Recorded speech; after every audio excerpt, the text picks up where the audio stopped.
വേറെ ആളുകളെ ചൂഷണം ചെയ്ത് അവരെ കൊണ്ട് പണിയെടുപ്പിച്ച് അവരുടേതാണെന്ന് അവരെ കൊണ്ട് തോന്നിപ്പിച്ച് ചെയ്യുന്നതിന് ആ തോന്നിപ്പിക്കുന്നതിന് വേണ്ടി ഉണ്ടാക്കിയ ആശയ മേഖലയാണ് ഇയാൾ മതം എന്ന് പറയുന്നത്.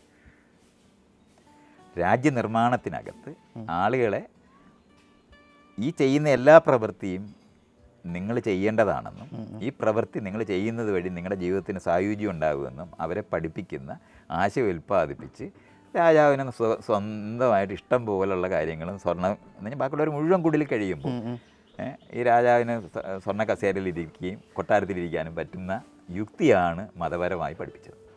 എനിക്കിതിപ്പം സാറ് രാജാവിനെ പറ്റി പറയുന്നതെങ്കിലും എനിക്ക് ഇപ്പോഴത്തെ അവസ്ഥയിൽ പോലും അതെനിക്ക് അങ്ങനെ തന്നെ ആലോചിക്കാൻ പറ്റുന്നത്. അങ്ങനെ തന്നെയാണ്. അപ്പോൾ ഈ ചൂഷണം എന്ന് നമ്മളിന്ന് പറയുന്നത് നമ്മൾ പ്രധാനപ്പെട്ട രാജാവിനെ മാറ്റി 1000 രാജാവിനെ ഉണ്ടാക്കിയത് മാത്രമേ ഇപ്പോഴും നടന്നിട്ടുള്ളൂ. കാരണം ആ സിസ്റ്റം പഴയതാണ്.